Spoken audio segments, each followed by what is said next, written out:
Griff, Here, pretty excited. it's good to have you here. You're one of my favorite Texans. Long time coming, man. You're my favorite transplant. Oh, thank you. Waving the flag appropriately, which we're all welcome, open arms to Uncle Marty. Well, as Parker Lewis describes it, we're getting into the hole here and fixing things from Texas. Eventually, we'll break out. I do have to get back to Philadelphia eventually to save Philly. This is your last bastion of freedom, so it just makes sense to start here. But yeah, you got some time to go back to Philly, but important things while the revolution's happening here. Yeah, does feel like it's happening here. It is. It's we're here at the Bitcoin Commons studio in Austin, Texas, but things are hairy right now. We're working on a bill with the Texas Ledge right now to get incentives for the flare capture at the state level, which the Wyomings have done that. They're a little faster to move and they meet more often, but that's kind of step one. Is nobody in Texas wants to regulate anything. They would rather incentivize, and it's like one of the first little dominoes that I think will have some big impacts down the chain. Yeah, and there's something unique about the Texas State Legislator too. They only meet once every 2 years, right? And they don't get paid diddly squat. Really? It's like, I think, a couple $1,000 salary or something. So you got to actually want to be a public servant. Yeah. So what exactly? That's what I was going to ask. Like, what does that incentive model produce? Yeah, you can't just sit there and live high on the hog. You actually have to want to be there, want to see what your constituents want and represent them well. Yeah, you got to help you got to actually help the people, which is interesting. Seems like a good model. Yeah, we should replicate this throughout the country. But speaking of models, I didn't think we were going to start here, but it's on top of mind right now. ERCOT, the grid system. What the hell's going on with the grid here? I think there may be some bad incentives on the grid in Texas that are leading to. So I'm definitely not an ERCOT expert. I definitely think the real problem with the grid and Texas in general is 90% of your population lives here, yet 90% of the energy is coming from here. And so you have all of the stranded energy where it can't be transported like a liquid or a pipeline because the electricity loses its power as it travels. So the big surge in renewables, which I get it. There's a ton of wind. There's a ton of sun. It's the only place where you get the wind belt and the sun belt. It's kind of coming together out there, and nobody lives out there. So you needed somebody to take that. But at the same time, you needed to get reliable base load. For every megawatt you're putting on of unreliable base load, in my opinion, you need to back that up with coal or nat gas or nuclear. And, we just kind of never did that. We didn't have to do that. We've had some, kind of milder seasons never mind, I take that back. It's been cold. Now it's hot. And I just think I love that it's, deregulated, and a free market will always get you the cheaper energy. And in theory, you should be, seeing higher gas prices now. So you should be drilling more wells, which we have a age-old tradition of over drilling when we get high prices. So we get the gas price down lower and more of it, and you're going to see some stability and a lot more nat gas generation, hopefully. And if we could embrace more nuclear, we'd be set. We don't have to be worried about this. That's what I've been pushing the last 2 weeks specifically, and I think Texas is the perfect breeding ground for it. Is with Biden coming out yesterday saying we have a climate emergency, and they're going to try to push us to more unreliable baseload. I think Texas, Wyoming, Tennessee, other states just need to start ignoring the nuclear commission and just start spinning up nukes. Do what Colorado did with marijuana legalization, which was illegal federally, and apply that to the energy sector and just start spinning up nukes. It's insane. Because I'm the son of a nuclear engineer, so I'm 100% on board with this, right? And he did the Navy, nuke subs with like Jimmy Carter. Mm-hmm. We can talk about having an energy crisis and his strategy of being the weakest, White House ever. And now Joe Biden's like, hold my beer, watch this. But the kind of, it's a 100-year transition. Say if you totally want to get off oil, and they're trying to shove it into a decade, which it's unfeasible. It's asinine. And the only reason that this caught any sort of wind is because Wall Street basically subsidized all of the shale drilling. And so we just had the cheapest energy ever. And you could do lunatic things and you didn't see any consequences because gas was so cheap, right? We have gas coming out of our ears here. So if you can bridge nat gas to nuclear while you're setting that up, right? You can't just wake up and start popping out nukes like you can go drill a well. And so the first state that really embraces nat gas to a nuclear bridge is going to have the smoothest landing, my opinion. Yeah. Oh, but on the climate deal, did you see his tweet today? He What he said? He said there was a 3-point bullet. He said we're going to create jobs. We're going to protect the communities from extreme heat, and then he said we're going to vamp up wind offshore. Because the Supreme Court has totally, thanks to West Virginia, just emasculated and castrated the EPA. He knows that he's got to go offshore for this production because no state is going to listen to him. And so his whole emergency is basically womp, womp, womp. Yeah. Well, it's insane that it's gotten to this point. And I think, especially here, I mean, Texas the grid is under a lot of stress for many reasons. Obviously, the weather was really cold in 2021. It's really hot right now. You have this mass migration out of the Northeast and California to Texas. So the demand has only been rising significantly over the last 3 years. And mass immigration. As well. And it's just befuddling to me that we have people in charge at the federal level who completely don't understand energy systems and are trying to mandate what people should be using as their energy sources.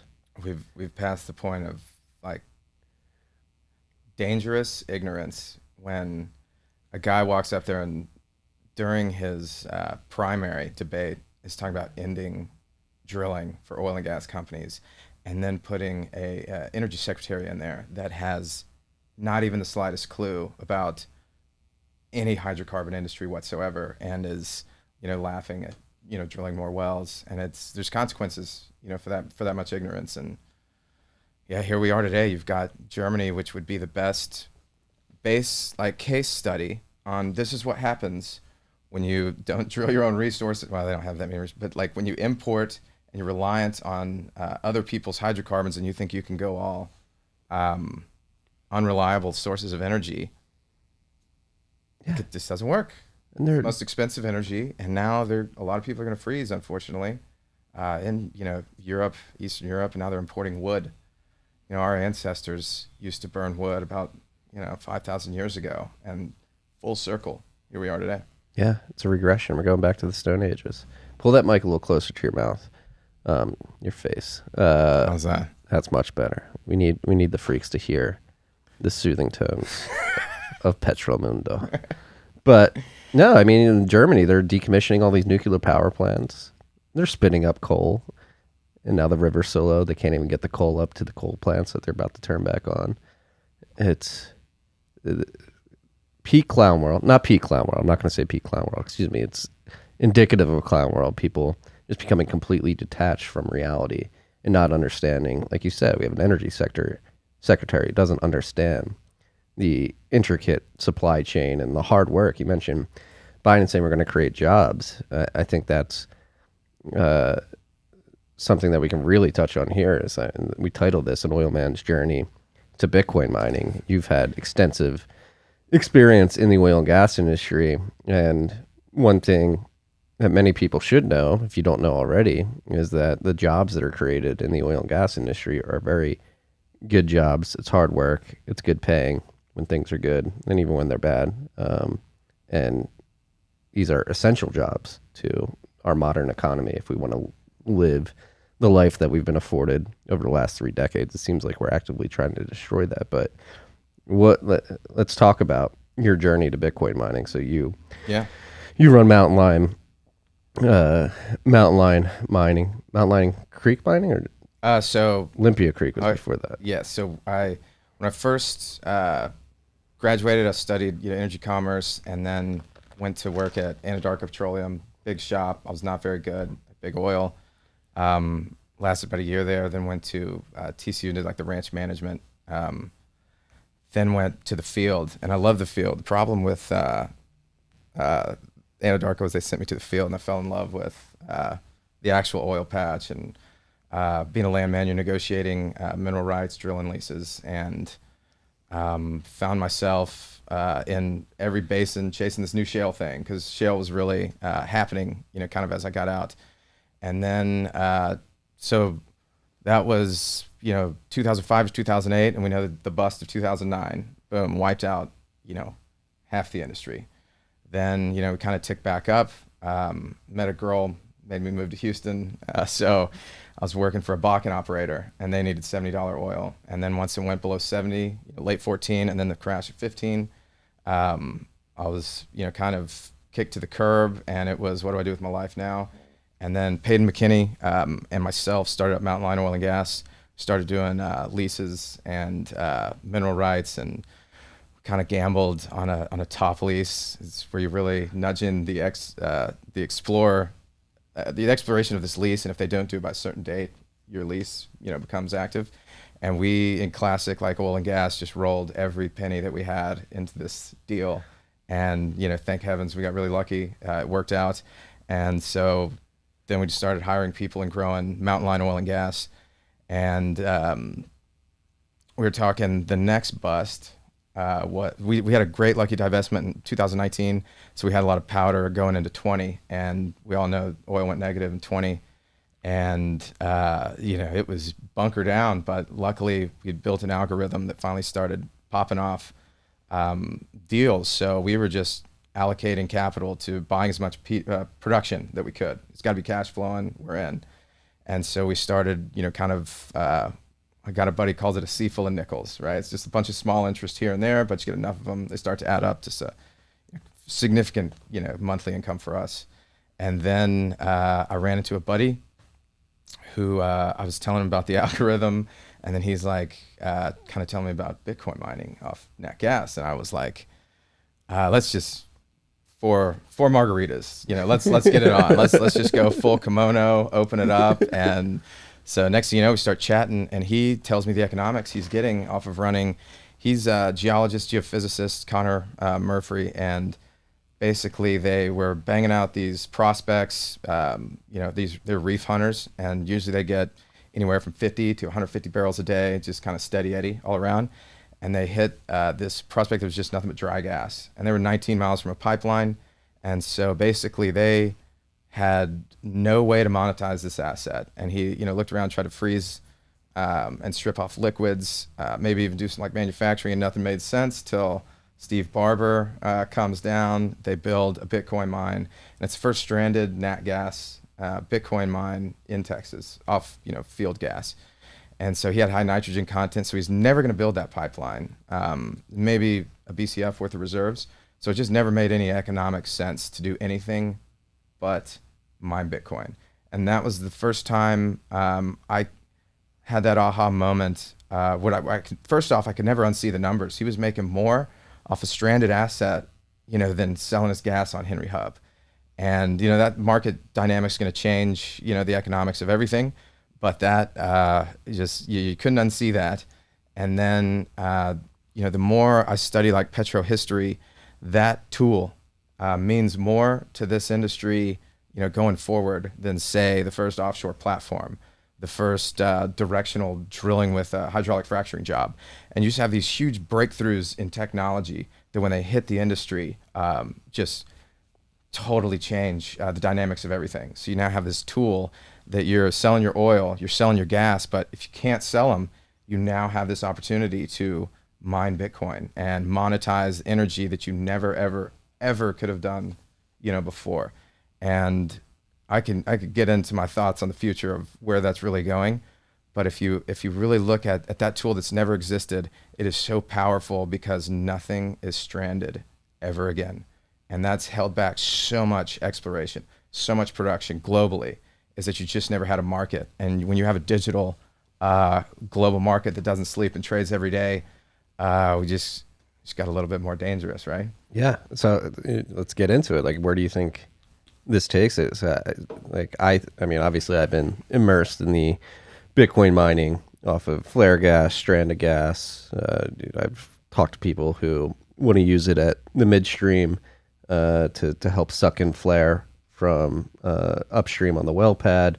I've talked to people who want to basically use it at the utility center to create like a third customer. If they have just two customers, and the Bitcoin can be another customer that helps them negotiate pricing. And you wake up every day and decide which route you're going to take. Yeah. Whatever the market tells you. So this is a profound change. We're not just blowing smoke up people's ass Correct. to make Bitcoin seem more legitimate. Correct. It's even if you don't believe in energy-backed money and hard assets, like it's a tool, and you can sell your Bitcoin every day, but it's a tool that you never ever had. And yeah, so I like you said, after I got off, with Connor, we were like, let's go raise some money. What do you need? He's running S9s, and we are like, let's go get some, M30S pluses out there. And so we did a little raise and did that. But in the meantime, I was doing nothing but, Marty Bent podcast and really just changing my whole view on what is Bitcoin? What is this? Because you walk into the operators and they're like, that's just digital beanie babies. I don't know what you're talking about. But so let's say right now you've got the tool for a stranded gas asset. You're totally far away from any sort of a pipeline that you'll never be able to build. And so boom, you now have a market, which you never did. Then the flaring, if you don't have a pipeline or you're waiting on a pipeline, flare capture, everybody wins on that one, right? The greenies like you. If you're the president of the Sierra Club or president of Chevron, you don't like flaring gas and you're happy to monetize that asset or keep it out of the. And we're gonna look back in 50 years and be like, I can't believe we're just burning that beautiful molecule into the earth, right? Like that was some of the most energy dense stuff humans have ever found, and we're just lighting it on fire. And then third is when you have like an oil field that's depleted, you've lost a lot of reservoir pressure. And basically, you built these gas pipelines back in the day because you had a ton of gas flowing, but now you're only chugging along about 3 to 5 barrels a day maybe, and there's not enough gas to justify these pipelines. So that's another case to where you don't have pipeline pressure and you can just start mining Bitcoin. And so those tools are going to be allocated here in the next decade and beyond. And kind of how I think about it is right now the BRICS currency, right? You've had the petrodollar. The biggest thing about when Bretton Woods said everybody's going to use the dollar, we on the gold standard, and everybody has to sink their navy, right? So we have one navy, and like our allies have like one or two carriers, that we'd allowed, and we just built up this navy and said every single bit of trade will be protected by us, and any free-flowing sea lanes, we will make sure they're pirate-free and anybody can do commerce. And then, about 70, when we were getting off the gold standard, and then we became, we were like the biggest number one producer of oil forever. We, exported so much oil that won the World War II, couldn't have happened without our petroleum, or heck, any war since industrialization. He who has the hydrocarbons is going to win, right? Or at least access to the cheapest ones and the most. And so next thing you know, we are now an importer. We hitch our wagon to this petrodollar, and the petrodollar works. It really helps us when we're importing oil, right? Because everybody's got to. If you want to sell oil anywhere in the world, you're gonna have to use the U.S. dollar. Well, now all these countries think they're getting clever by making this BRICS currency. We're the commodity guys. We're gonna have this new currency. Well, out of Brazil, Russia, India, and China, that's like. Probably India is going to be your strongest navy, and almost everything's got to really flow through there. And so if Uncle Sam decides, hey, you want to stop using the petrodollar, watch this, right? And the biggest event that could possibly happen is the United States says we will not protect sea lanes anymore unless you're our friend and you're going to help us out. Good luck getting your oil. Right, because back, before the nationalization of the 70s, it was the Seven Sisters, Chevron, Exxon, BP, Shell, running their own tankers, their own oil fields all over the world, and then their own refineries and our gas stations, and oil stayed cheap as chips, forever. Like especially like during the 90s, it was $20 or whatever, because they had all their supply chains, and America would protect the sea lanes. So you're able to get oil to countries that never had any oil. Like China in the last 10, 15, 20 years could not have happened without Americans allowing them to import 85% of their energy needs, right? So the day that we say no more, Uncle Sam is not protecting your cargoes anymore. Well, now how does that play out, right? If before Bitcoin, they're done. Back to the Stone Age of piracy, government piracy, right? If you're gonna try to ship from the Middle East through the Strait of Hormuz all the way to China, and China's deep navy is a joke. Like there's no way they can protect that and all of their exports that they're trying to get everywhere.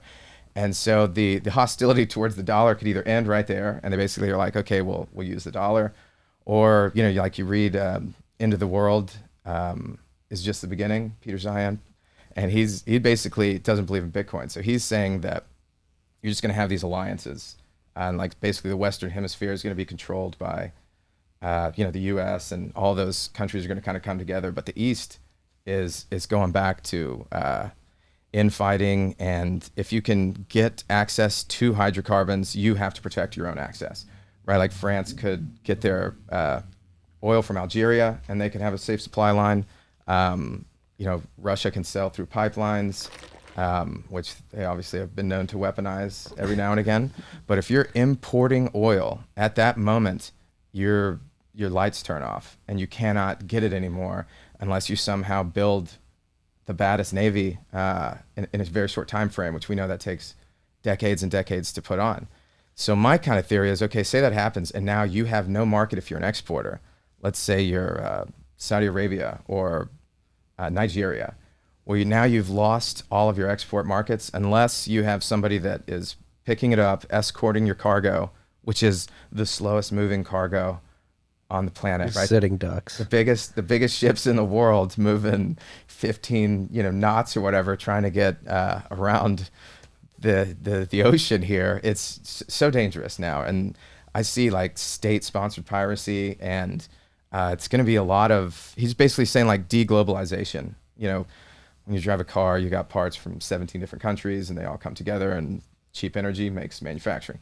So my opinion is, instead of this just destruction of kind of these petro states, they're going to say, hey, where's my third tool now? Why don't I monetize my asset? Where's my market? My market's the Bitcoin network. You look at the biggest alpha oil man on the planet, Vladimir Putin right now, hates Bitcoin but loves Bitcoin mining, right? Because he knows he's got cheap energy and some of the greatest natural resources on the planet. And instead of getting sanctioned, the beauty of like a decentralized network, now everybody can monetize, their assets. And, back to Henry Ford wanting like the electrodollar, energy-backed currency. If you have to earn that money, you can't just print it, you're less likely to go spend it on fighting people. You'd rather just keep it in your pocket. Exactly. So that's the point I was going to make. Like, I don't know if ironic's the right word, but it counterintuitively can lead to a de-escalation over time, where everybody's just like, all right, we don't have to worry about exporting our stuff to you. We can monetize it right here on our own land, be profitable, have a nice nest egg. And then from there, it's like, all right, we're comfortable. Let's figure out how we can do commerce with each other in a peaceful way. Right. Yeah. But that's for the petro states. What if you're an importer? Like, what if you have no natural resources? Europe, China, like what are they going to do? I have no idea. Then you get a nuclear, right? That's what China's doing. Yeah. What if Europe's over here shutting them down, and China and Japan are building them up, Korea building them up. All right, Uncle Marty's gonna put on his Marty Jones tinfoil cap here too. Like, I'm becoming more convinced that there's been this somewhat, like, the U.S. is known, U.S. government, intelligence agencies are known for inciting color revolutions across the world to overthrow politicians they don't like in far off lands. I mean, with the insanity with energy policy here in the United States, and Europe pushing towards wind and solar in favor of nuclear and hydrocarbons. I mean, nuclear, the fact that anybody's shutting down nuclear power plants and saying because it's not green is astonishing. Evil. It very evil, but has there been like a propaganda campaign incited by the BRICS of the world to try to destabilize energy markets in the West so that they can spin up their nuclear plants and fortify their hydrocarbon markets while to weaken us? I with my tinfoil hat on, I would not be surprised that there's been a multi-decade campaign that's been seeded by the BRICS countries, mainly China and Russia, to sort of destabilize our energy markets to become weaker, and then they have more leverage. And what's going on in Ukraine and the situation with Nord Stream and Germany right now, you can make the case. I mean, the end result, if that was happening, that propaganda campaign was successful, right? Germany's completely fucked. Russia's able to go into Ukraine without any worries because they know they have all the leverage with all the energy, and we're over here in the West, trying to become completely energy poor. The good thing is nobody out of any of those countries, out of every single country in the world outside of the West, when you said shore up their hydrocarbons, they can't do it. They cannot do it. They might not have the natural resources there, right? China's tapped out. They got very inferior shales over there. They just were not blessed with a bunch of hydrocarbons.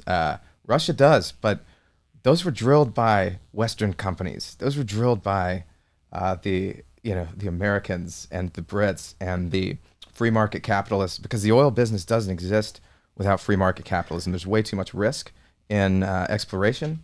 And so the fact that I could get on board to where maybe they see this as the last super cycle of hydrocarbons, and let's try to sell as many solar panels as we can because all we're good at value add is cheap labor, right? The Chinas of the world.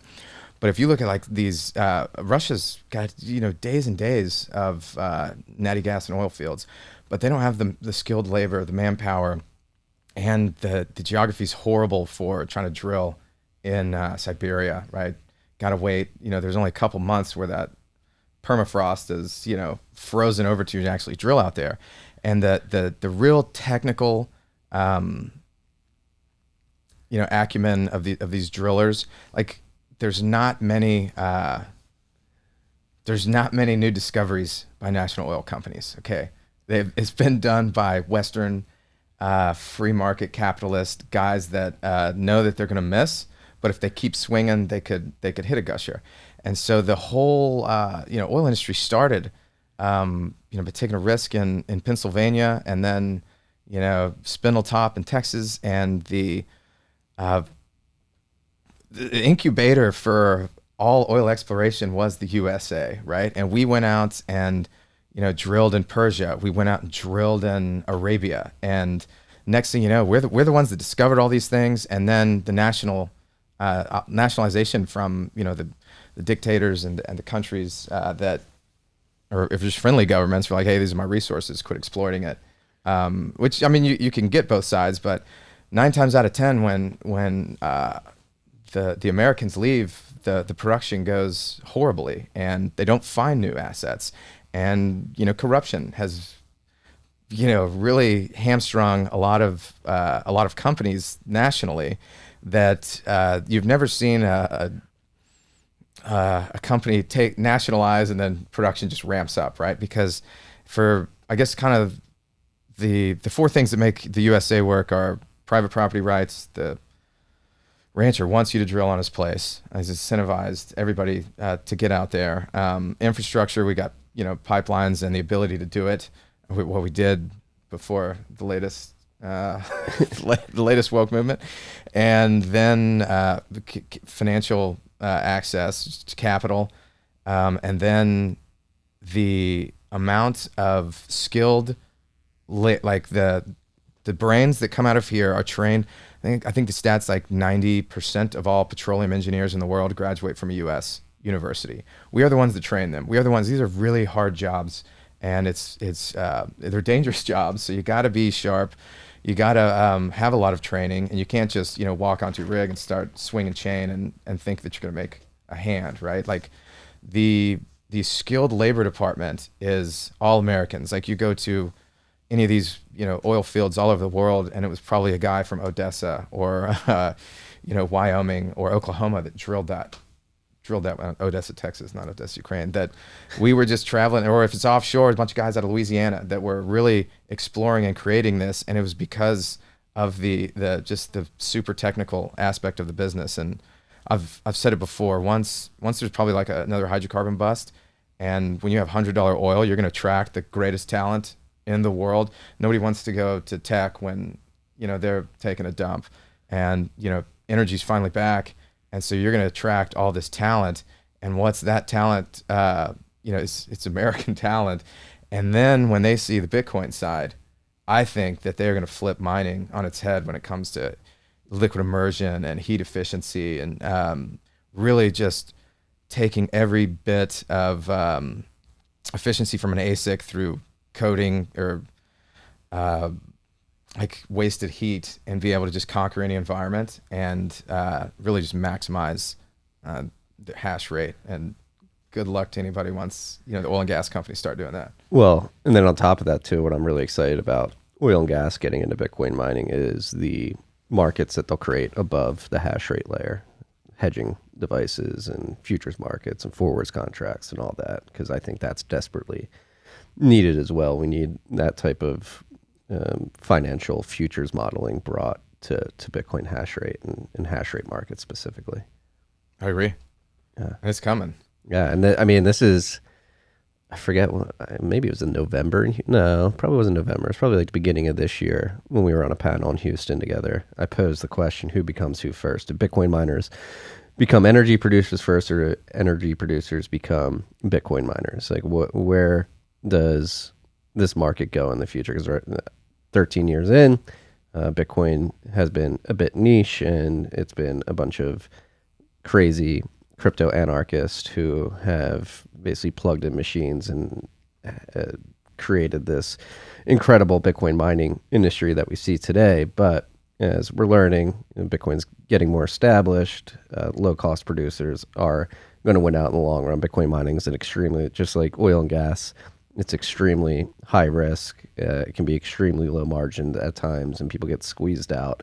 And like, is volatile. The first 13 years of Bitcoin mining just an anomaly in the long run, where you just had enthusiasts, or not enthusiasts, but people who really believed in Bitcoin before most of the world even understood it, running the network. And then as it becomes more established and people like yourself become aware of the opportunity it provides your businesses as energy producers, they just come and say, hey, thanks for getting us to this point.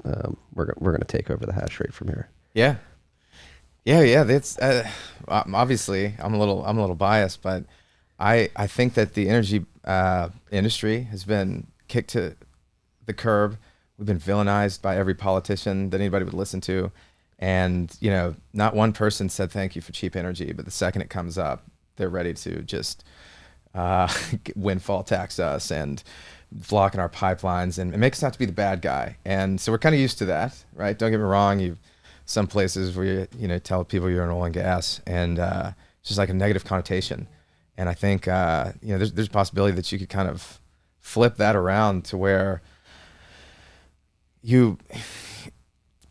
right now, I kind of see the last 2 years, and that's all I can really speak of, is 2 years of me getting into the business and seeing where Bitcoin mining is going. And when I first started, natural gas was trading at $2, right? So pretty easy to talk to guys, oil and gas producers, like, hey, you got some, stranded assets, or what's like your biggest differentials on what you're producing for and what you can sell for, through the midstream process. And that's a pretty easy conversation. Yeah, I'll mess around with mine. Let's go. And then, but the other side of that coin is they don't have capital to, the CapEx on buying ASICs, they're not cheap. So you got to kind of have that commitment, or you got to partner with them, and you can structure the deal anyway. But then as gas goes to like $8, they'll find a market for that gas, right? Like that's an incredible number. And I don't think people have really realized how massive natural gas is trading for right now. We would have been happy at $3, $4 we were dancing, $5 was a miracle.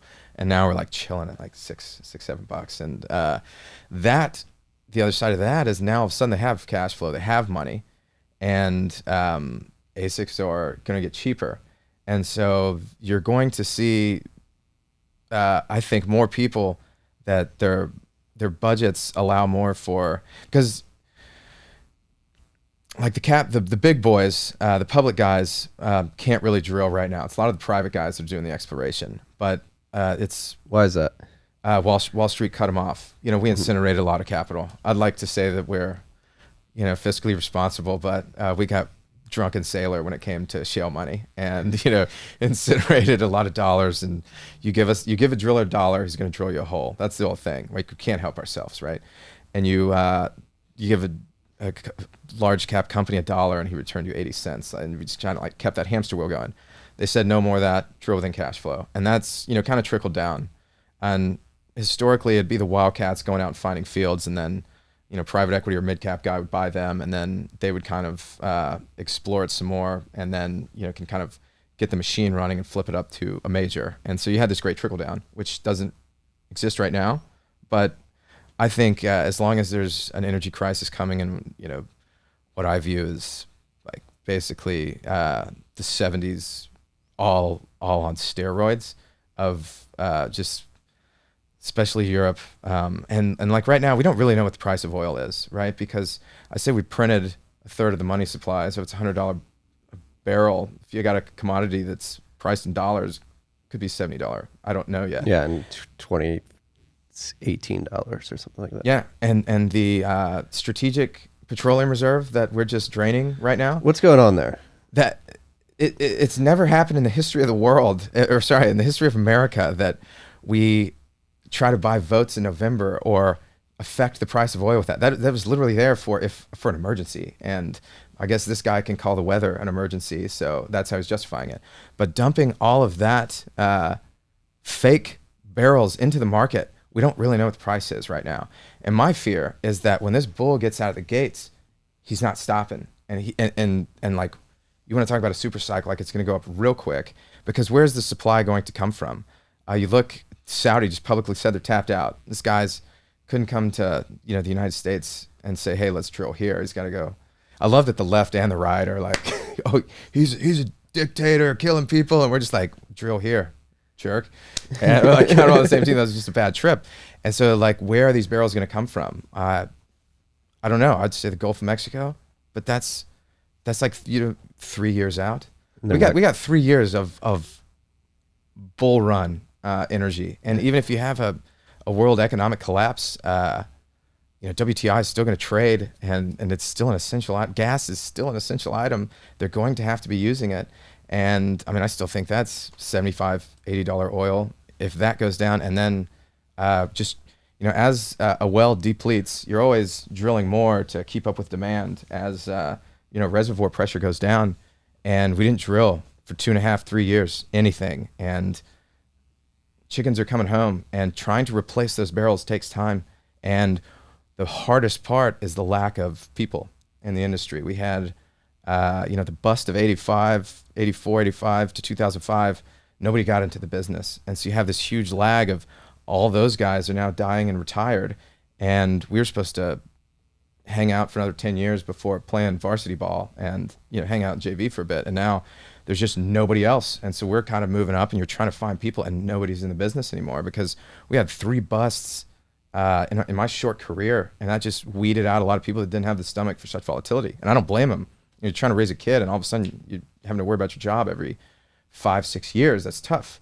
And so now we're trying to train these people. We're trying to, I mean, even the big service companies said, like, we cannot expand fracking because there's just no personnel. These are really sharp dudes, and it takes a while to train them up, and we just can't get production up. But I guess back to the original question, I think the mining that's gone on in the last 2 years has been cheap energy. We had the cheapest energy, and it was phenomenal. It was beautiful. It was kind of subsidized by Wall Street, don't get me wrong. And so a lot of people saw this opportunity as a huge arbitrage. If you've got money over here and everybody's competing for this money and they're paying 10 cents, 12 cents to get that same gold, and I'm paying 2 cents, 3 cents, wow, that's incredible. But as we're seeing, you can't get those 3 cents, contracts anymore. Like they're really hard to get, and it's a lot of niche and stranded stuff. And so now I see that the energy guys are basically going to get priced out of that big arb that they had, and you're going to see the producers actually say, okay, that's what y'all are doing. Well, I know how to find energy cheaper than anybody. Watch this. Y'all just sit back and watch this, and I will make the cheap energy, and I will mine the coin. And if they ever get into ASIC manufacturing, good luck. Good luck to you. that would be fascinating if they get into producing ASICs.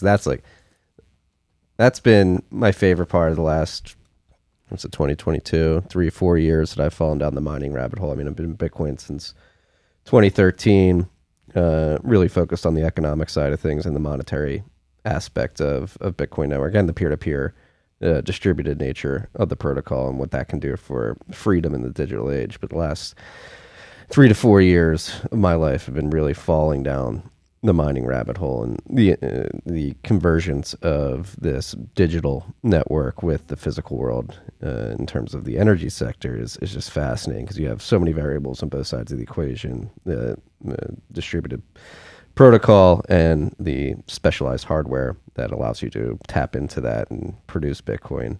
And on the energy side, just the whole energy supply chain. Like, I had no idea how oil and gas worked in 2018, and now I like to think I have a good grasp on it. I'm completely blown away at how ignorant Texas I boy. was. But so let's get into. Let me ask you real quick. Sure thing. What or when do you see energy being priced in Bitcoin? How long are we till there? I think it could happen within this decade.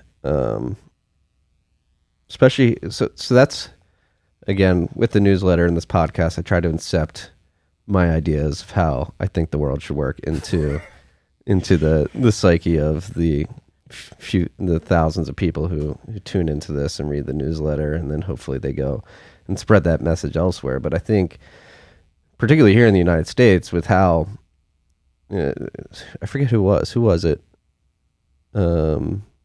Maybe it was Luke Roman. Yeah, it was Luke Roman earlier this week. He said that he dropped the Winston Churchill quote, which is like, America will do the right thing eventually. Like, they'll exacerbate all options, but at the end of the day, they'll do the right thing. I don't think that's the U.S. government. I think that's Americans, just the spirit of freedom and making things happen that lives in our nature. Of course, we have gotten away from that. A lot of Americans have, but you're a perfect example that spirit still exists here in these borders. And I think, going back to when does energy get priced in Bitcoin, I think at some point in the next 2, 3, 5 years, if we continue down the trajectory that we're currently on, energy producers are going to wake up and realize they have all the leverage. Energy is life. Energy is the basis from which our economy moves and through which we can do things like have these lights, do this live stream, talking to this mic. And there's going to be a point, I believe, a tipping point, where energy producers become emboldened and they say, hey, we have all the leverage here. Like, like you mentioned, like, people have villainized oil and gas, not realizing that it has provided them with the modern day society that we live in today. And at some point, there's going to be a psychological, social tipping point where the energy producers say, enough is enough. Like, we provide the base of our global economy, and we know how to do this. Like, we're not listening to the federal government anymore, and if you want our energy, you're gonna have to pay in Bitcoin because it's a better money. You're inflating away our resources. Like, yeah, I think, you said these precious molecules, like, we're just burning them with flare gas, and now we're hitting a point where you've printed a third of the monetary base within the course of 2 years. And these people doing extremely hard work, taking extreme capital risk in the energy markets, are going to say, hey, like, this, it's untenable that we continue to do all this hard work and take all this risk, and you're just inflating away the value of the precious resources that we're bringing to market. And at that point, I think people just start demanding payment in Bitcoin. I think we're already seeing that process play out with monetizing Russia's doing it, but like even here in the United States, like monetizing these stranded resources with Bitcoin. Like, yes, a lot of people are mining and liquidating right away into US dollars, but there's going to be a point where you stop liquidating into dollars because it's losing value at such a rapid pace, and you just continue to hold Bitcoin. And at that point, so you have that tangential alternative revenue stream where you're building up a Bitcoin hoard on your balance sheet using wasted assets, and then that's going to bleed into the assets that you're not wasting and you're selling the market. You're saying, hey, I don't want your dollars anymore. I want sats. And I do think that could happen rather quickly this decade. I'm here for it. I am too. It's got to. I think this is the way out, right? Like this is the way we get out of the system. That actually brings us back to a question I wanted to ask earlier, which is Griffin Haby. If you had the magic wand and you could dictate energy policy here in the United States, like what would you do? How could we prevent the historic volatility that's existed in oil and gas? Unleash the beast. Like I think we're always going to have volatility just because it's just free market capitalism at its finest. When you have high prices, we're going to go exploring. When we have low prices, we're not going to go exploring until you get to that pinch point of what's economical.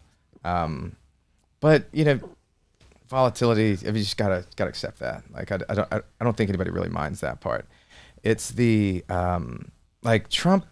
You can say a lot about that guy, but the industry felt like he had your back, and he hated high prices. He's on record multiple times like, I hate high prices. Let's get these lower. And then all of a sudden you got a guy that's just literally pushing, regulation and not allowing federal lease exploration, or claiming that, you've got 9,000 permits, go drill those, when you have no idea what geology looks like. And so when you're, if you're like an evil genius and say like some Bond supervillain and you've got a lot of oil assets, right? Your goal is to either decrease supply or increase demand. And you can't go out and get any votes or media coverage if you're out there saying y'all should drive more, y'all should burn more fuel. Like let's get after it. But you can say, hey, let's decrease supply. Let's go out there and watch the president of a country hashtag keep it in the ground in France, Macron, right? Like, so we're kind of laughing like, guys, that like we're going to make more money because all you're going to do is just drive up the price. And as a guy that owns assets, he's like, well, I don't know if I can vote for a Republican again if this is what I get every Democrat that comes into office, right?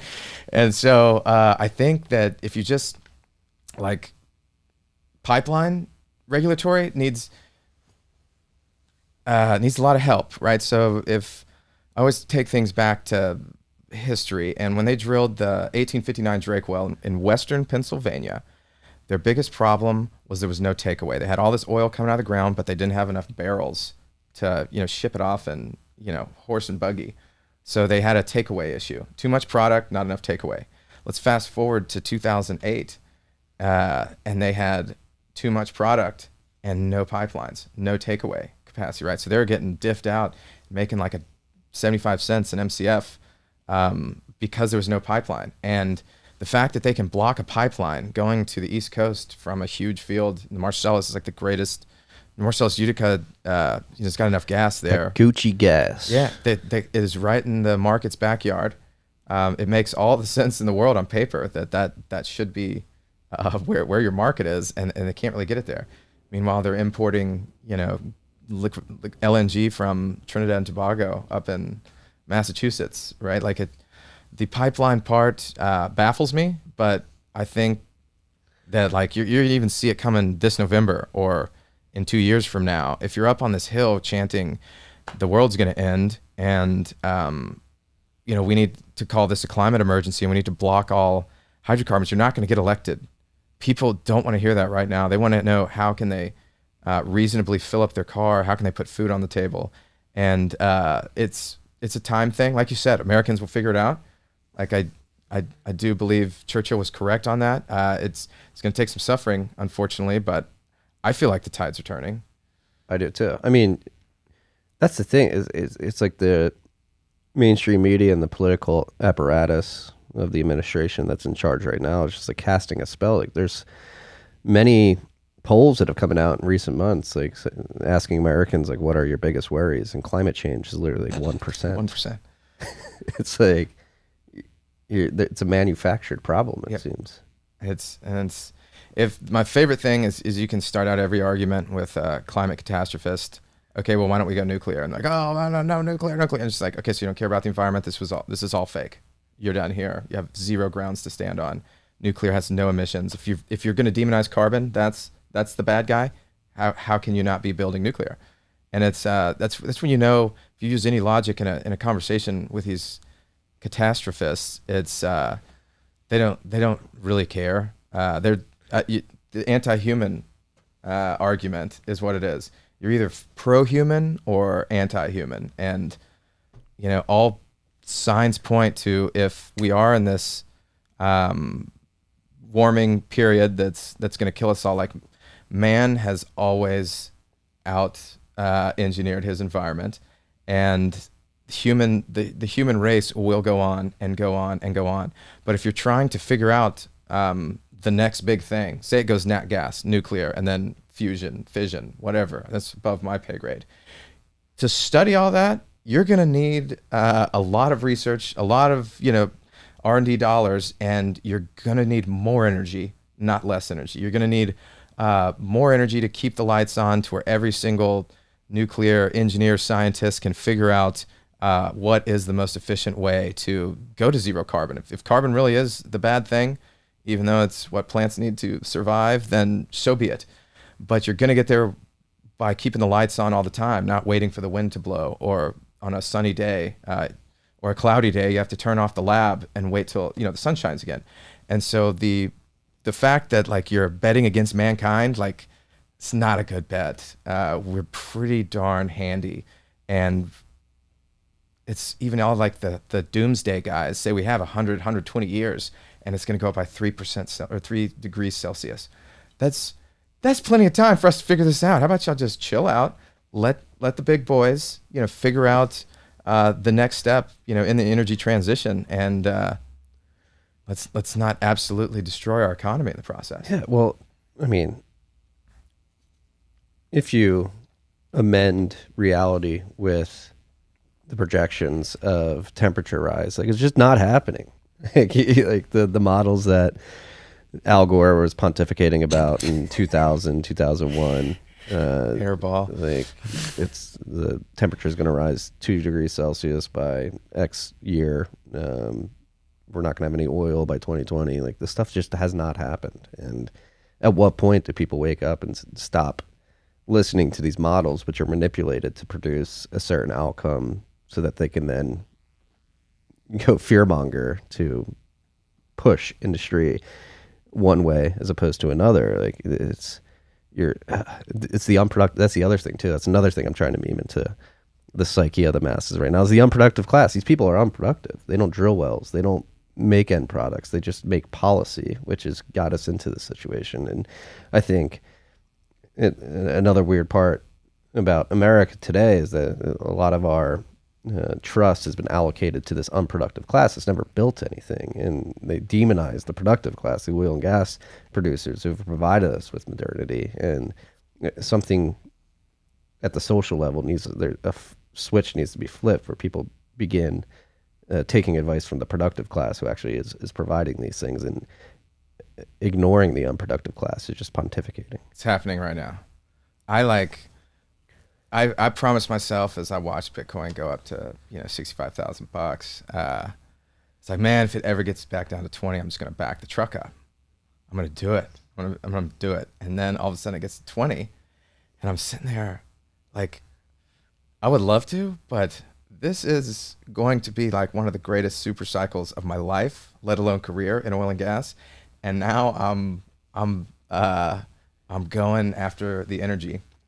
And so we're basically on the oil and gas side, because I went from about 10% oil and gas to 90% Bitcoin mining, to then the Olympia Creek. We got lucky and partnered with a firm that's building up probably like 600 megawatts out there on grid, and then kind of once we handed over the operations there, we've been strictly oil and gas, like 90-10. And we are like so bullish on this next cycle, and like currently in the middle of it. And then all of a sudden, with the fall in Bitcoin, now it's, really time to buy ASICs. And I think that, smart money is going to be buying ASICs. So now we're going back and doing like a mix between off-grid and on-grid with mountain lion mining. And the moral of the story is energy is what is the foundation for everything Bitcoin. And I can buy, on the actual asset, but if I'm really betting on the long-term mining position, I think it's more important to secure your energy resources right now, to have access to them, because I don't know what the future looks like. Like you said, this unproductive class, something's got to give, to where the guys, like we're leasing right now. Like I haven't leased in a decade, right? And I'm trying to get our hands on as many molecules as we can, whether that's through minerals royalties or leases. Just we want that production to kind of hedge us out when energy prices go parabolic, right? Like, because America's going to be fine. Like Europe's not. You're going to have your haves and have-nots. Europe's not. Maybe with like in the United States itself, the Oklahoma, Wyoming, Texas, Louisiana, North Dakotas are going to have a lot more flexibility maybe on their energy versus the coasts, right? And so when I picture the doers, the builders, it all starts with energy. Energy's life, right? So we're really going after like trying to control the actual molecules, because then you can control your own destiny on the mining side, and I don't have to worry about what a commodity market's going to be doing with the actual asset class of Bitcoin. And I think the future is really bright in owning any oil and gas. And like I said, there's just not that many people in the industry anymore, and I think it's going to grow a lot. And right when this collision with Bitcoin and oil and gas is kind of happening, and it's happening fast, and it's going to be a fun ride. Yeah, well, and that brings up another point, going back to like, when does energy get priced in sats? Like imagine, it's very possible, and I would not be surprised in the least bit. I'm probably actually betting on it. You're going to have parallel super cycles in energy and Bitcoin. And if you have a portfolio of energy assets and Bitcoin mining that produces Bitcoin at the end of the day that sits on your balance sheet, like that supercharges your balance sheet for that, and then you can go out and drill more and provide more energy to the market. So like maybe we do need this commodity super cycle in energy specifically to sort of break away from the unproductive class, where you guys will have all the energy and then a lot of the Bitcoin as well. That's what I'm here for. Yeah. Because the thing that blows my mind when I talk to old dogs in the industry, been in poking holes for a good bit, and I say, like, what if I told you there will never ever be a natural gas bust for the rest of your life? You literally now wake up and the market tells you, do I go drill for more gas? Do I sell my existing gas?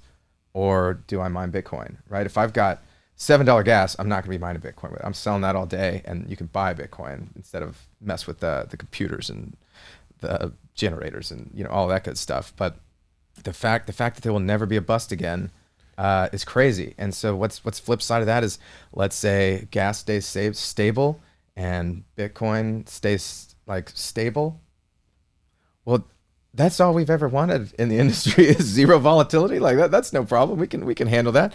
And so, yeah, when you got high prices, you go out and look for more. When you get low prices, you mine it. And that's just something. It's so mind blowing. If you've been in the industry forever and never had that option, it's really, like I said, it's like the most important evolution that's really happened since, I'd say, fracking. Yeah, and it's going to take time to get there. So, and this brings us back to what you mentioned earlier, is like the lack of talent in oil and gas right now. Like I spoke with a friend in the industry who's working on well pads drilling right now, and he said the biggest problem is you can't get drilling teams. Like they're all booked out, and you have people basically saying, hey, let me know if you have delays on your pad, we'll rent your drilling team for you so they can come work on our pad. And so, And if you can get them, yes, you're gonna have to pay up. And so, like, and then you can't get any pipe.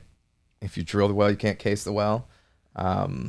It's like there's a sand shortage because nobody, like the industry just went stagnant for 2 years, and you can't just come in and turn it on. If you're running a frac crew of 5 different trucks, like a 5 truck fleet or whatever, and all of a sudden nobody wants your service, say that one guy's running a 5-man crew, one guy's running a 5-man crew, you then like pretty much have to downsize and just keep the crew chiefs and turn into one team. And then all of a sudden they come back 2 years later like, oh, hey, I need not only all those 5 to go back to work, I need 10. It's like, oh, okay, just give me 1 second. I'll throw a really sophisticated, dangerous job into the hands of a greenhorn and just see what happens, right? And you can't get a hold of the people or the products. And like I said, looks good for oil bulls. Yeah. Well, let's talk about how this has affected Bitcoin mining in the oil field, because, I mean, you mentioned generators earlier. I think that's one thing.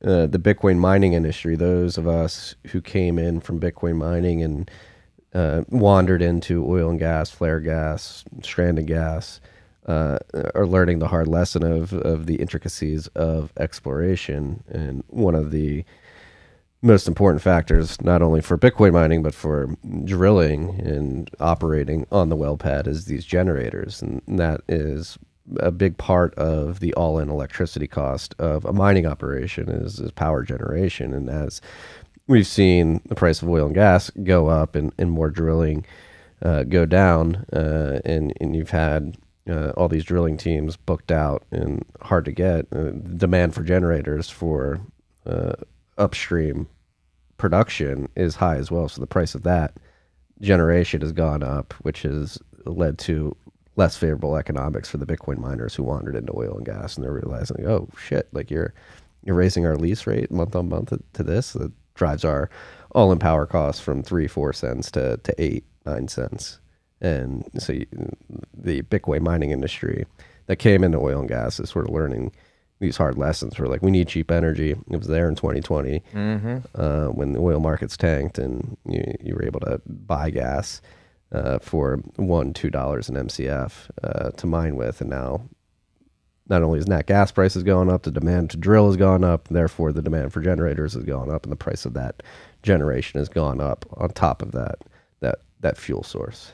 That's why it's a good marriage, right?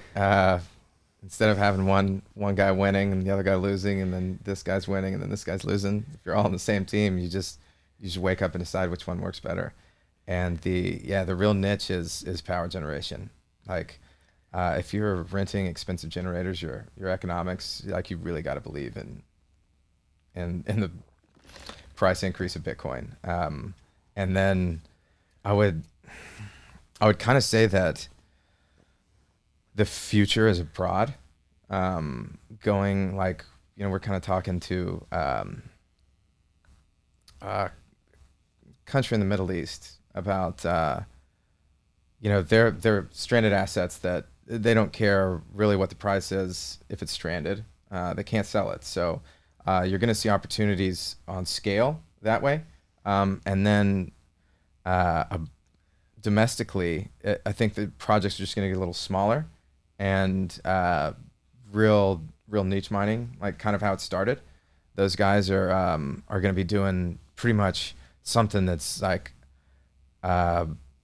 that's going to be abandoned at $2 gas. It's not worth messing with. You're going to see a lot of those, I think, kind of springing up. Hard to scale, but where there's a will, there's a way, and a lot of Bitcoiners are like feisty individuals that will go get their hands dirty and take a risk and kind of figure it out, roll up their sleeves, and then I think you really wait for the next oil bust. It's going to happen. I mean, I've seen the charts too many times to think it's going to stay up forever, but the real advantage for oil and gas Bitcoin mining is when there is no option, or there is such a low price for your product that it makes economical sense to really flirt with this idea to then deep dive in once, you know, you do get to the next bust. Yeah.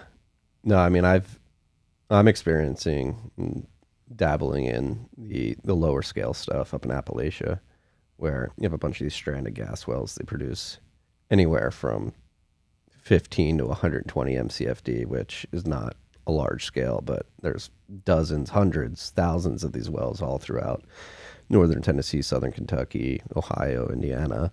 And you can get scale. You're going to have to piecemeal a bunch of operations together. And at that point, it's a logistics problem. It's not really an access to energy problem. It's just trying to figure out how to have many different sites across a wide geography. And how do you solve that logistics problem of having people go check the gen sets, repair miners, like at scale? Yeah. And that's what kind of really stopped us from doing it, to be honest with you, because for us, you know, when you think of gas mining, right? You need a pumper to make sure that this well is producing all the time, steady, you know, flow of fuel.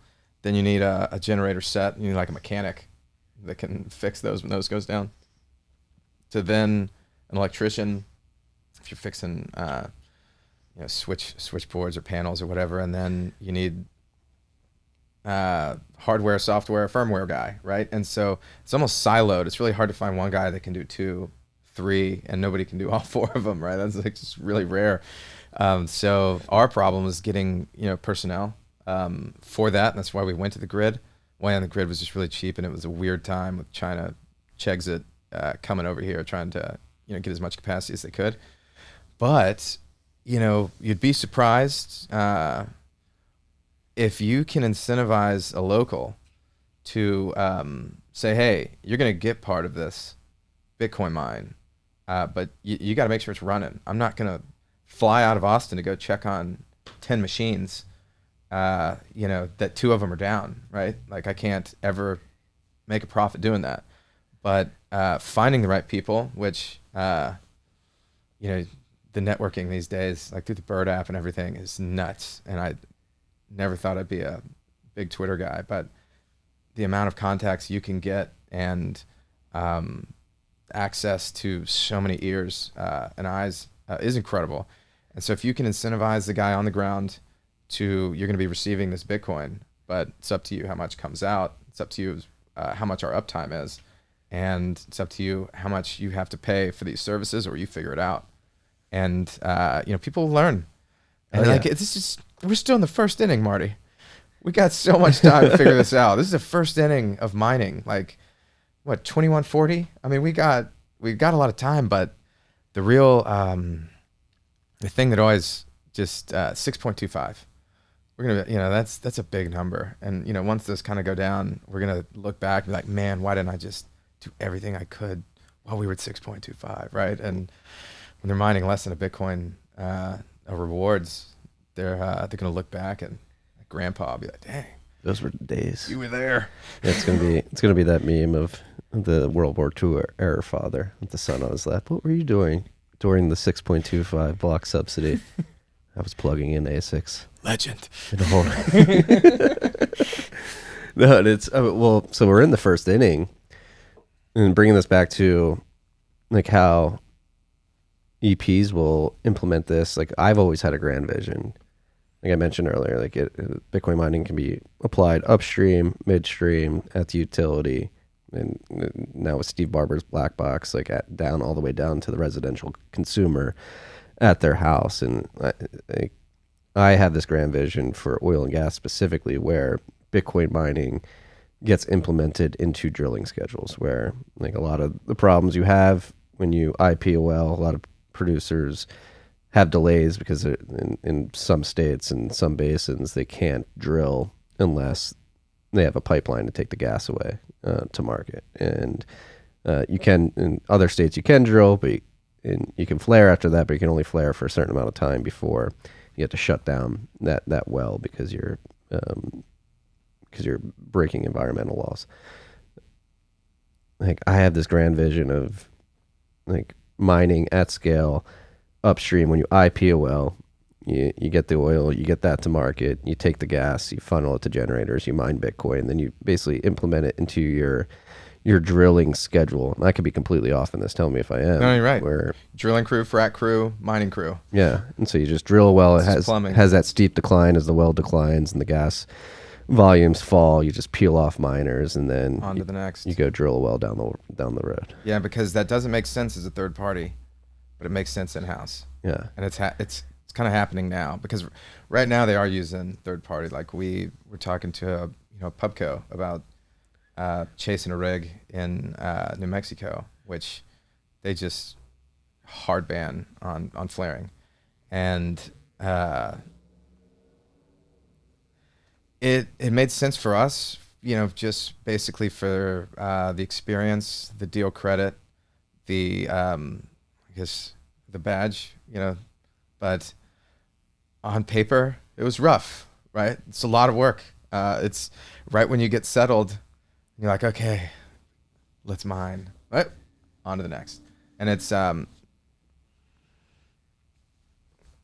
pretty volatile. And some, you're dealing with Mother Nature and some dragons deep down in the hole, and you don't know how many are coming out on what days. And so the logistics were tough for a third party. But if you're doing that all in house, then you don't really care because you can understand the economics on both sides.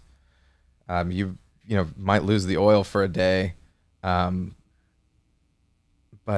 you know that you'll make it up, in the future, or you'll just go ahead and run.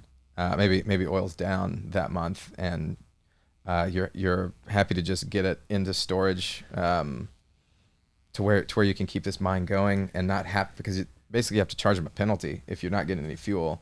And so if you don't have to pay that penalty, it's just, it all comes down to how much dollar per barrel, dollar per MCF, dollar per Bitcoin. yeah, yeah. In the future, it'll be MCF per Bitcoin, Yes. Sats per MCF. That's per scuff. Yeah. And what was I gonna ask? I just lost my train of thought. Oh, pubcos. David Bailey, owner of BTC Media, came out publicly yesterday and tweeted that one of the largest oil and gas producers in the world has just signed on for a 2-year sponsorship of the Bitcoin conference. Really? And so it seems like pubcos are getting, without naming names, obviously, do you think the big super majors are going to come in within the next few years? 3 to 5. 3 to 5. 3 to 5. At scale? They got to drill oil right now. Yeah. Yeah. Eye on the prize right now. Eye on the prize. It is time to get some barrels out of the ground and explore, right? You don't explore $20 oil, but you drill a $20 oil because you have cheap service costs, and you're then heavily rewarded once the price swings back up and you got flowing barrels instead of having to go expensive rig prices and try to produce more. And so that's like right now drilling for oil at $20 is, I see the equivalent of buying ASICs, $20 terahash, right? That's it's kind of the smart money wins, but a lot of it's still risky. Everybody's scared, and it could hang out at $20 a barrel forever, or Bitcoin can hang out at 20K forever. And so I think sure, in the future, yes, but right now we are a one-trick pony of get as many flowing barrels, because when this thing rips, it's gonna rip, but unfortunately it's gonna probably do a lot of damage to the global economy that any importer can't afford to import anymore, and the music will stop, so it's make money while the hay is shining, make hay while the sun is shining, because we've been kind of just lull for 7-10 years of no real hot action. And I think that's what we're walking into, sleepwalking into an energy crisis, kind of right now. And how long it lasts, I don't know. But if I'm a major, I'm thinking, let's start exploring. Let's go elephant hunting. Let's go find some big production fields that we can, kind of replenish all those reserves that have been depleted in the last 3 years when we haven't been drilling.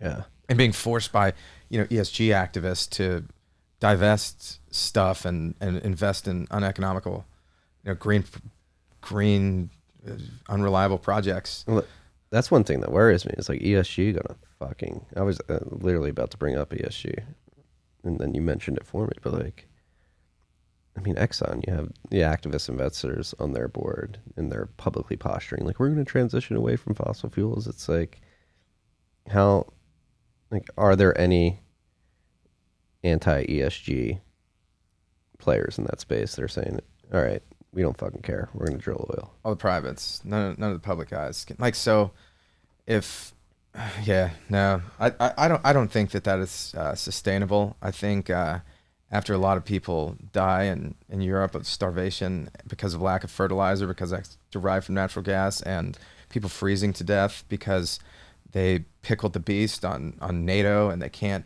get access to a heating source, it's going to be really tough to go pat yourself on the back and say, I'm trying to save the world for ESG. It's just becoming more apparent every day that it's a huge scam. And once they start saying that, nuclear warheads are ESG or missiles are ESG, and now all of a sudden everybody's backtracking and using coal, and all of a sudden now nuclear is cool. They're pulling that thread, and it's just unraveling every single day, and I'm here for it because it's dangerous. It's anti-human.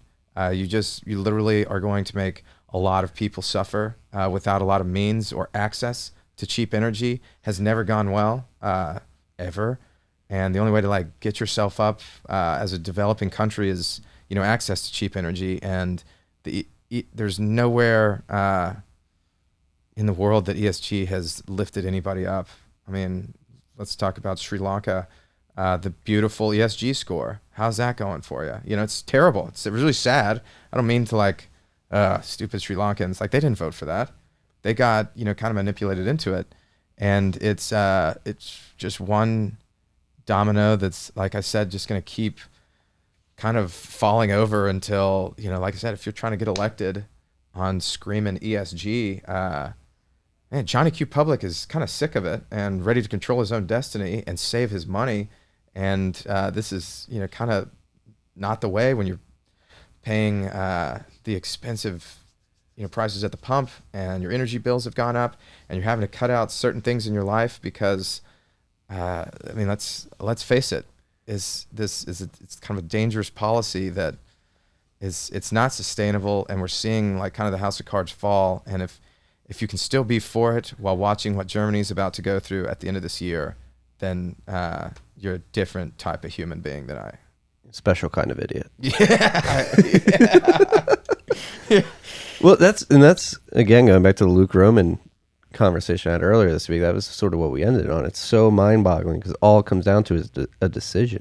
We have all these resources at our fingertips. We have the intellect and the capability to make it happen. It's just this weird political will that's preventing us from man-made. Yeah, 100% man-made. We could have everything. We could be clean. We could. I mean, and that's the other thing. The whole climate change and denigrating oil and gas it's just it makes it seem like the only way to get oil and gas out of the ground and to market is inherently dirty, where it's just simply not the case. We've made crazy improvements with the safety and cleanliness by which we pull these molecules out of the ground. I'm still speechless. Yeah. But I like you said earlier, states need to just disobey. The future of Texas and Does Texas have it in it to disobey? Yeah, I think they do. I always tell people there's about 5 points. I was chatted on the stage with you right over here. It was first, the Spaniards came over here looking for hard money, gold, and they gave every single settler, the incentivization was heavens, to the center of the earth. And that was the best private property rights ever, heavens to the center of the earth. So you have this cowboy, you're out on these huge ranches and nobody's coming to save you from the Comanches. You got to figure it out. So you got this independent spirit. of, I control my own destiny. Don't tell me what to do. Get off my land. Then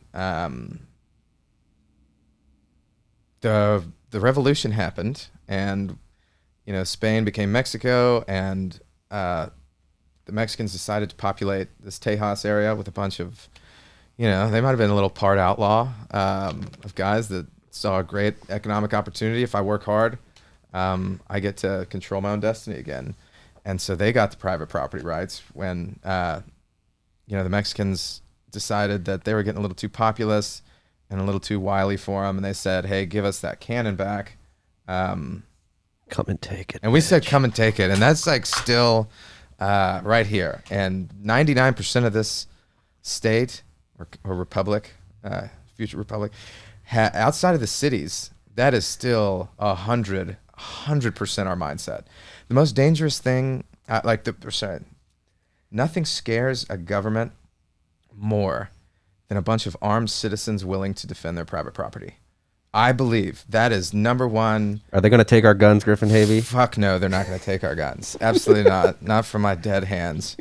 And there's just a ton of me out there. We're there. You will never take my guns. Too many of us are going to die on that hill that nobody wants to fire that first shot because it's a lot of it's a lot of bloodshed and like for no reason. Unnecessary, yeah. Yeah, for trying to take somebody's private property. And so that's still in our ethos today. And I run with a lot of dudes that think the exact same. And from that, come and take it. That was like, okay, now we'll defend these private property rights, and then they become English common law. And that that kind of right there with the Texas mindset was always I will defend my private property. And I understand, like, if you get the oil rights there, then the wind rights or solar rights, whatever, there's just a lot of upside that came from that. And that's just a really special crossroads of everything coming together perfectly. And then, kind of from there, Spindletop happened. They drilled for oil, and, any Joe Blow that wanted to go out and risk it and use his own capital could control his own destiny again. And that, I think it's still here today. And I know you don't need 100% of that mentality, but there's enough wily boys still in Texas that you could do it on 5 to 10% and still be forced to reckon with type deal. And then the deregulation of the grids. When it comes to the Bitcoin mining, you can still you control your own destiny. It doesn't matter what Washington's telling you to do. If you're truly off grid or buying electricity in a free market deregulated system, you can control your own destiny. You don't have to worry about what the Fed is printing.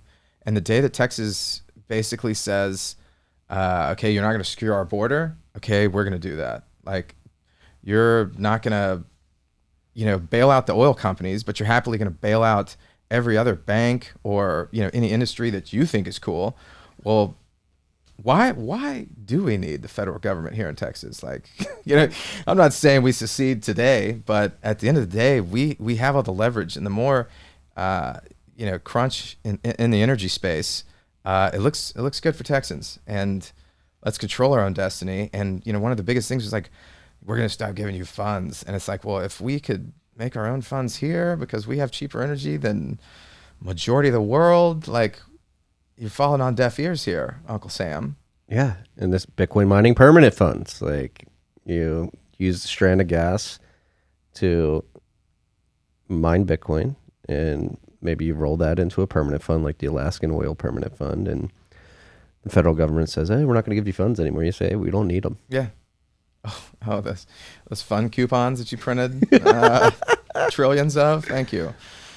And yeah, then that's, I don't know. You could kind of see if this BRICS things really takes off, which I don't think it will. I mean, the Petro dollar still, because of the Navy. My dad was in the Navy, so I'm a little biased there. But if you look at, like, since the Brits kind of controlled the deep seas, the Portuguese, the Spaniards, the kind of control of everything that's transported on water. Everything's transported on water, and unless you can do it domestically, which nobody really has everything going for it, like near as much as the United States, and especially Texas, when it comes to just resources and the ability to manufacture. You need cheap energy. You need a large population. You need pro-business. You need private property rights.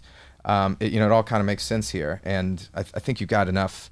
Actually, I know you have enough people that will defend that, kind of forever. So I'm really not worried about the rest of the world getting ugly, because, USA and Texas should be fine. But if the United States decides to stop, making sure that there's free sea lanes, it's brick currencies don't work, right? Like, so I don't know what the marriage is going to be between a dollar. I think we'll see like the digital currency dollar, right? But I believe in the layered money where, Bitcoin will be like the gold, and then the CBDCs, kind of will be under that. And the, that can still be hard money. And if you want to trade, or if you literally want to trade, you pretty much have to pay the taxes of that free shipping lane, and AKA using that dollar, keeping it relevant. And then I don't know if you basically can just go sanction pirates and the brick currencies are done, right? Like, get some Blackwater dudes out there to go, harass some ships, and, you could put some real volatility on some currency without a navy. Yeah. Yeah.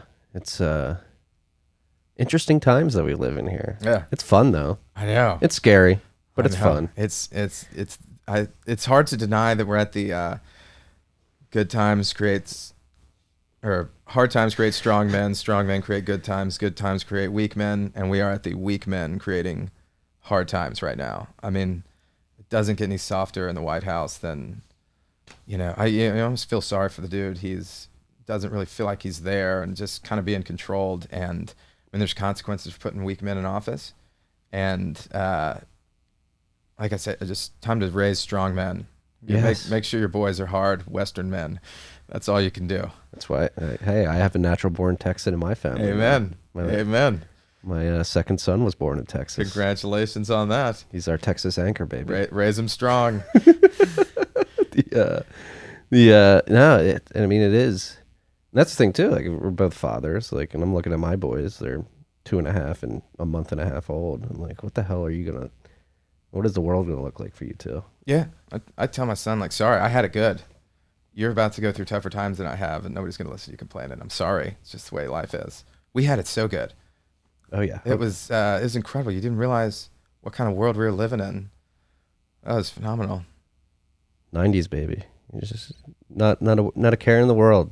Downloading AOL on your gateway computer, eating Fun Dip, watching Nickelodeon, and you wake up 2 decades later and the world's falling to shit. Yeah, because I don't know how long this current thing kind of is sustainable, but it just does feel like a fiat bubble is kind of ready to have a lot of pops, kind of all over, and what's going to be the straw that breaks camel's back. And I'm just thankful that I live in the United States of America, and especially Texas, that we'll be fine. We'll still have plenty of food to eat. We got the greatest geography for, growing crops, and a river system to transport them to where it's not, too expensive. And we have all the natural resources for energy. So it's never going to get out of control here. And we're very fortunate. But I do think there's going to be some knock-on effects, kind of globally. And what does that look like? I don't know. I feel bad for the Europeans right now. Yeah. Yeah, and they don't seem like the kind to be aggressive to go fix their problems. Yeah, tell the Dutch. Kind of proud of the Dutch right now. Yes, shout out to the Dutch farmers, right? Yeah. Well, that's the thing. Like, again, Marty Jones coming back, tinfoil hat back on here. It seems like these people like the WEF class, the Davos class, and have infiltrated these governments, and it seems like they're actively trying to depopulate the world. I mean, if you look into what's going on with the Dutch farmers specifically, like, they're using the guise of ESG and environmental catastrophe to essentially eminent domain farmland. And if you actually look at the plans, they just want to take that farmland and put up like cities of pods where people will go live. And you know what I tell my kids? What? What's the number one rule about firearms? Never let the government take your guns. It's just because there's just prime examples of why you don't do that.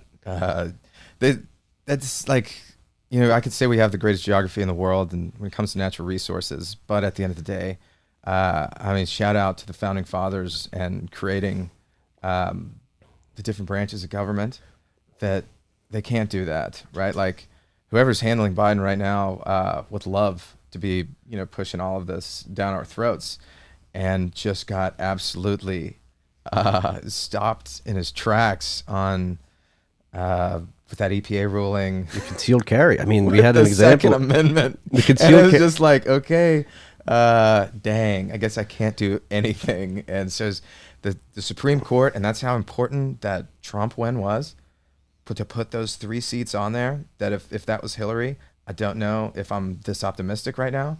But again, shout out to the founding fathers. We have the ability to protect our private property, and we have the ability to have access to cheap energy because we don't have these, mandates being forced down our throat from the federal level. Sure, they can do it on activists through public companies, but at the end of the day, they can't mess with your private property, and thank God. No. Well, yeah. I mean, the gun debate right now is infuriating. Like, again, thank God for that concealed carry law too in Indiana. Yeah. Like, the CIA agent who groomed that mass shooter at the Indiana Mall was probably crying when he saw that dude concealed carry shooting this guy from 40 yards Pop the away. cap, 15 seconds. Legend. Yeah. Well, I mean, Hero. that's the thing. The gun, obviously, the gun debate's hot right now. We had the Uvalde thing happen here a couple months ago. We've had that thing in Indiana. There's mass shooting.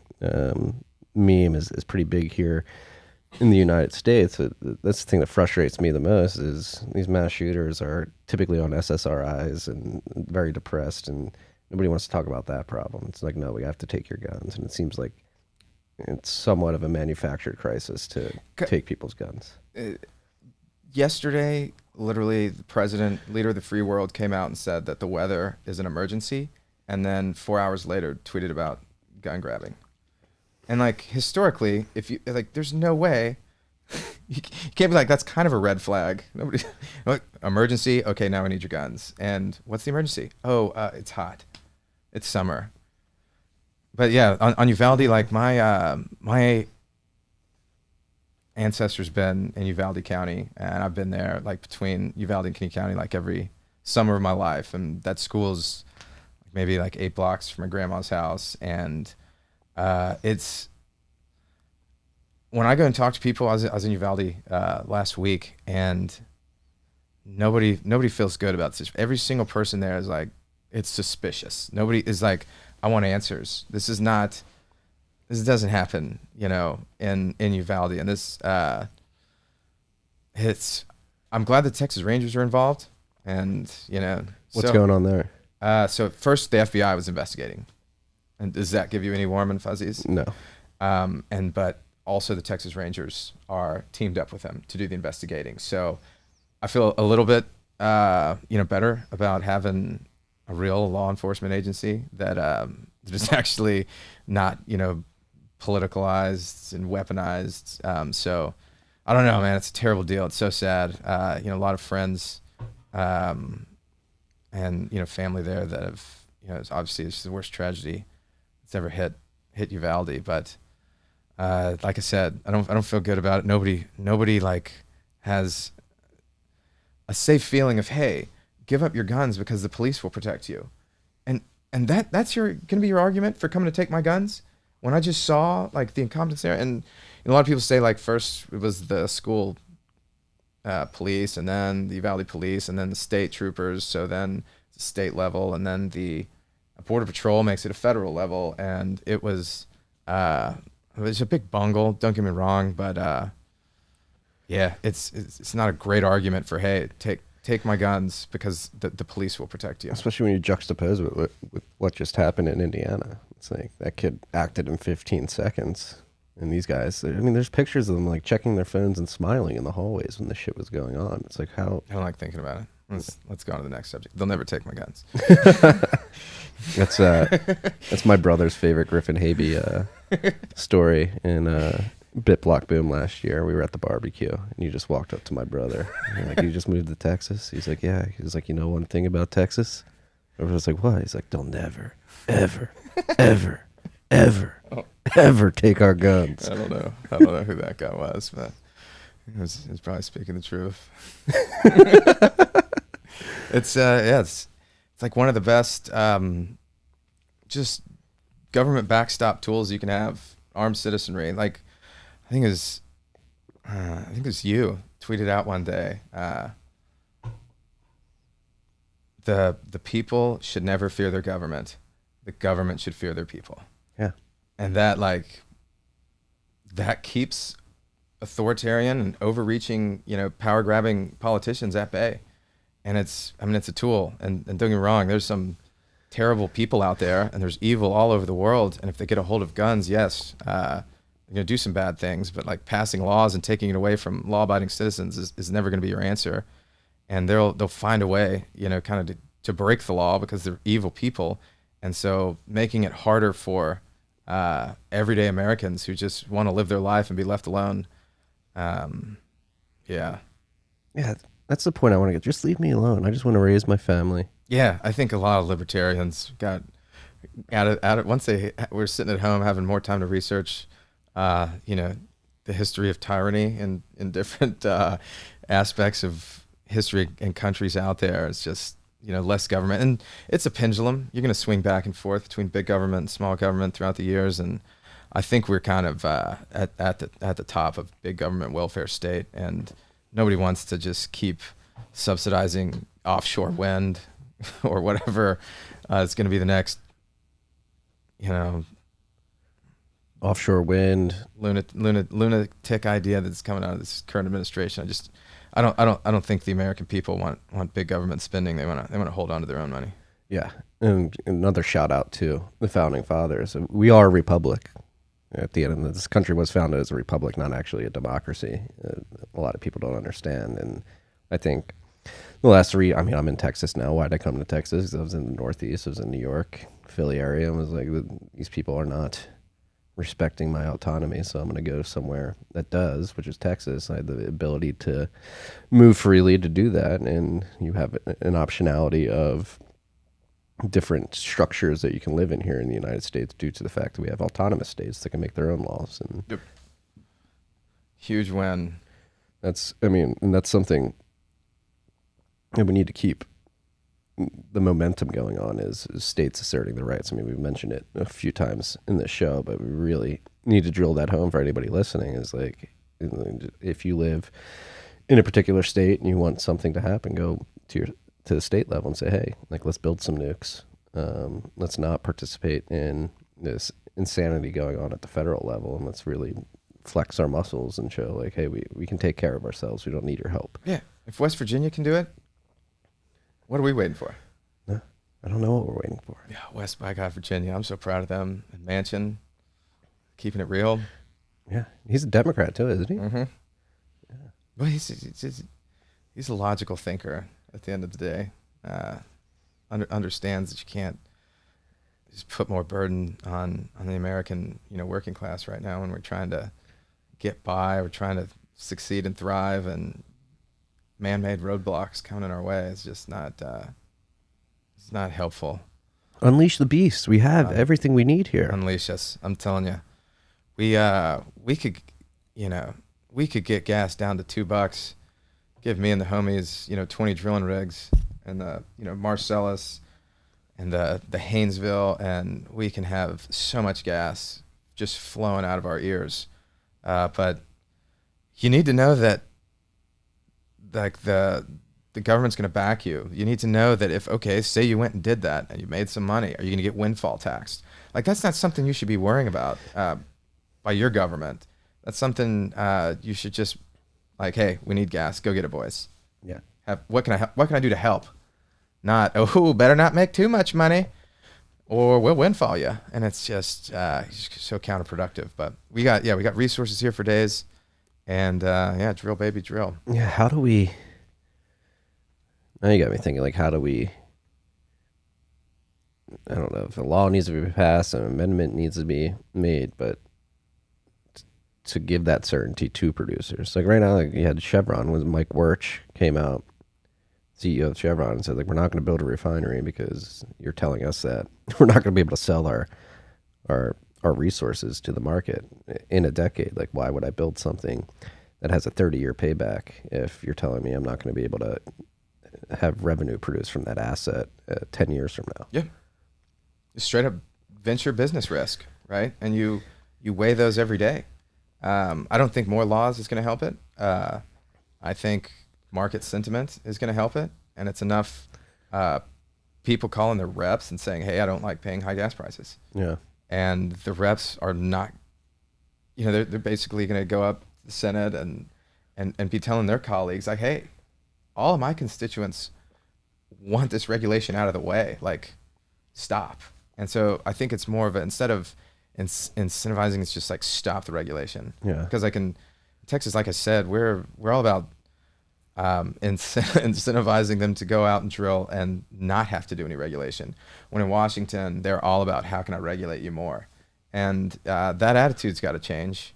And I don't think you get it done on paper. Personally, I think it's more or less cost of living is too high, and what's like your quickest fix is cheap energy. Everything thrives on cheap energy, and just get out of the way. Yeah. Get out of the way. It's almost like, not to get like biblical here, but like the Bible, many could view as like a book that helps you bootstrap more out. You got to read the Bible. It's like, here's how you be a good person, and here's how you should live your life in terms of like providing value and living a life of morality and good ethics. Like, maybe we need that for energy. Like, hey, I mean, not to like write a new Bible or anything, but there's like a story that gets told throughout time. Like, hey, cheap energy is good. We need it to thrive. Like that, like talking about raising strong children, like just instilling that in them. Like, don't ever let anybody take your guns. Don't ever let anybody tell you that energy usage is bad. Yep. Pollution's bad. That's where they've controlled the narrative on energy usage is bad. Yeah, because they conflate it with pollution. It's two completely separate things that they're just attaching to each other to fearmonger. Like, oh, we're going to pollute and destroy the world. It's like, no, you can provide more energy and electricity to the world without polluting. It's trying to get that message out there. Yeah, we got a long ways to go there. And they always say historically, like sorry, I keep saying that, the energy density physics is why the oil and gas industry has never had to advertise. Really, it's because at the end of the day, humans will migrate to the most efficient use of their time, use of their energy to get certain substances out of the ground to burn them as fuel for energy. And the density compared to wood, to coal, to oil and gas, to uranium, it's like you're not gonna, I would say you're not gonna keep burning wood today, but that's where we are in Germany right now. They're literally getting firewood in the middle of the summer just to be prepared for the winter. Just how efficient and dense hydrocarbons are, they'll always come to us, and so we never really had to worry about it. And this is like the first time I've seen like just a straight up attack, like people gluing themselves to the Last Supper, saying no new oil. Like, what do you really think? It's a fucking oil painting. Yeah, like, what do you think? Everything on your body, how you got there, like everything. And then the F1 driver who's wearing like the no tar sand shirts when he's wearing like a Walkman, holding his iPhone. He's got a Patronus on his fucking car. Yes, and it's this virtue signaling that is it's like I said, it's not sustainable. It's starting to fall on deaf ears. When people have real problems, you never heard about global warming. When we were in 08, 07, like everybody was talking about global warming, and that's where they really started this things, because everything was going great, and then all of a sudden you have real problems and nobody talks about it. So my theory is as long as they're talking about global warming and then the climate, that means we're still in good times. Because when people are legitimately, starving because your harvest numbers are down, because your inputs for the fertilizer have gotten, priced out of most of the farmers around the world. And so your yields are going to be so much lower. And when everybody wakes up and sees that, Ukraine and Russia were number 1 and number 5 of wheat exports, and a lot of people rely, on wheat as, part of their diets. And those people aren't going to care about what you think about some teenager from Sweden wants to tell you about what she thinks about the globe, right? Like, it's just a matter of not having, real problems. And unfortunately, real problems, are coming. And I think that, yes, it's looking like we're kind of stamping out that fear every day, but it just takes time and messaging. I would not count on the oil and gas industry for messaging. I think Parker said it the best. It's going to be the Bitcoiners that squash the. We're coming in to help. That squash the ESG messaging better than the oil and gas guys ever will. Well, how's, from your perspective, how has it, on the narrative side, as Bitcoiners sort of infiltrating it's unreal. oil and gas? Oh, it's unreal. Yeah, like never did I think that I would hear like some of the best, the safe deans out there, just absolutely demolishing anybody that's afraid of carbon or energy usage. Mahler's like 2 days ago had a great POW, and Nick Carter's done more for like the Texas mining Industry. Environment industry, every bit of that upgrowth.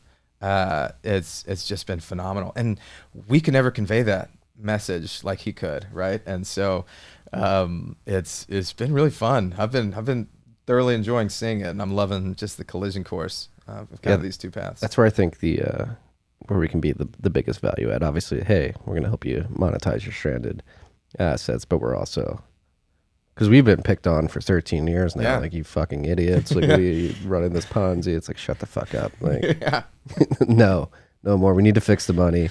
We need to fix the energy. We're here to, we just got to make fun of these people. Yeah. And how do we get these wily cowboys on board? Oh, okay. We hate ESG too. Okay, come on down. It just kind of worked out. I absolutely love it. Yeah, cyber hornets are real. Yeah. And they're like kind of the first ones to pounce on a lot of these things. So it's been fun to watch. Yeah.